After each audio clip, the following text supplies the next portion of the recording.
Okay, so this video I want to have as a way to give you a systematic way to solve row operations, right? To solve these equations. Remember, what you see here, I have three separate augmented matrices, right? So they could represent a system of 3 by 3 equations. And one of the first things, or I should say the first thing you need to do is to get a 1 in the upper left corner. So I need to get a 1 in that of what I'm calling entry 1, 1. I want to get a 1 here. I want to make those 1s. And there are several ways to make those 1s. So like, for example, maybe this first case, maybe the easiest thing to do, so the easiest thing to do is, I notice there's a 1 right there, so I might just do row 2 and row 1, do a row swap. So I'd swap out those rows. And then what would that new augmented matrix look like? The new augmented matrix would look like 1, 4, 0, and then a 10, and then 2, 1, 3, negative 2, and then 8, 0, 1, 3. So I didn't change row 3, and I just changed row 1 and row 2. So this would be the row operation language, and that's my result. Now, if you don't have, if you don't have a 1 here, then you obviously can't do row swaps. But what you could do is you could find a linear combination. So I'm noticing that if I do negative row 2 and I add it to row 1, negative 2 plus 3 would give me a 1. So that could be another example. So I could say, okay, what if I do negative 2 not negative 2. What if I do negative row 2 and I add it to row 1 and I put it into row 1? What's going to happen? Well, notice row 1 is the one that's going to be changing. So negative 2 plus 3 is 1. Negative 0 doesn't make sense. So still 0 plus 7 will be a 7. Negative 8 plus 3, so negative 8 plus 3 is negative 5. And then a negative 1 plus 19 is 20. So that's the new row 1, hence the language, right? We're replacing it with, we're replacing this combination into row 1, which means row 2 doesn't change, even though in the process of changing row 1, we had initially multiplied row 2 by a negative. It doesn't affect the row 2 itself. And then obviously row 3 is not changed either. So there's another way to get that 1 in the upper left corner. Okay, let's say maybe you don't want to do that, or maybe another alternate way is to multiply by a scalar or a constant. And so for this one, maybe what I'll do is multiply row 1 by 1/3. 1/3 of row 1, and let's just leave it in row 1. Because if I do that, a third of 3 is 1. And that's not too bad to do a third of negative 6, which is negative 2.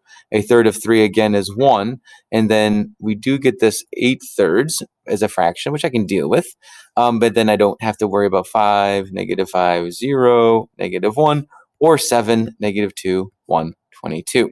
So and when you start solving these by row operations, it might seem like one might seem easier or have less quote unquote messy numbers, then do that method, right? They all would give you a 1 in the upper left column and the upper first entry. That's your first goal. Okay. Once you have a 1, you're going to use that 1 as a linear combination to what I say is like knock everything else out below it. So use this 1 to clear out the 7 and the negative 2. And here's how you would do that. So you are going to look at what is in row 2, which is a 7. You're going to do its opposite. So negative 7 row 1, and I'm going to add it to row 2. I'm going to put it into row 2. So when I do that, the only row that's going to be changed is row 2, right? Because, right, this right here tells me that's the only change. So row 1, even though there's a calculation to get there, row 1 itself does not change. A 1, a negative 2, a 0, and then negative 9 doesn't change. Row 3 does not change. What changes is row 2. I'm going to do negative 7 times this and add it to that. So negative 7 times 1 plus 7 is 0. Negative 7 times negative 2 is 14, plus 1 is 15.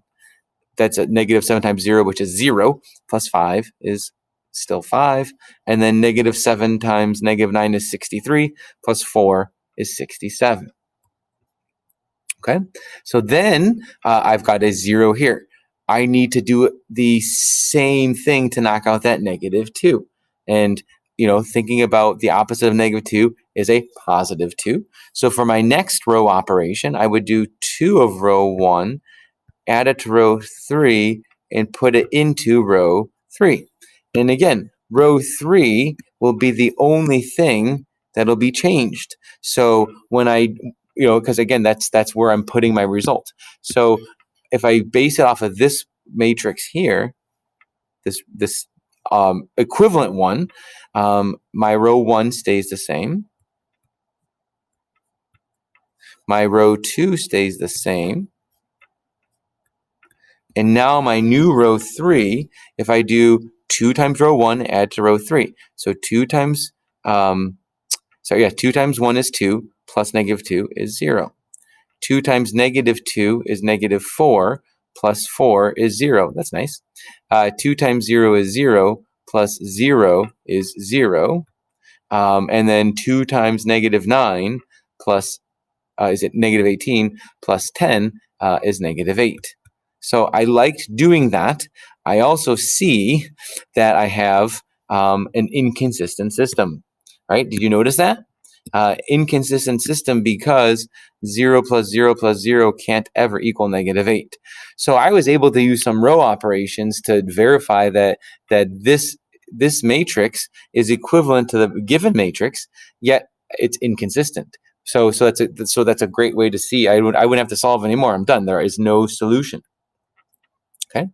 The next step you would do then is to make the next entry a 1 down the diagonal. So when I talk about like down the diagonal, it's like right down this way. So like I have a 1 there, great.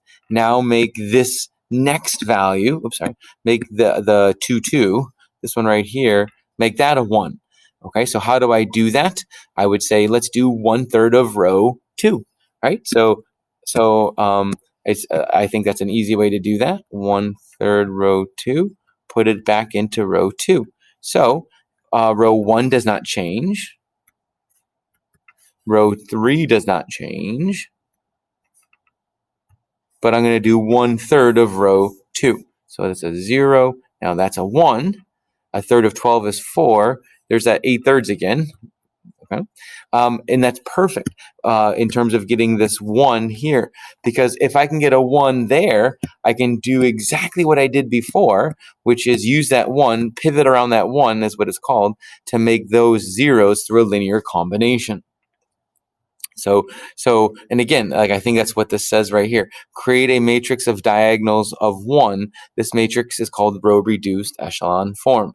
So we want all of these to be 1s, and we use those 1s to knock out everything else. So, for example, here, like the next row operation I might do would be negative row 2, add it to row 1, and put it back into row 1, because negative 2 times 1 is negative 2. Adding it to there knocks it out.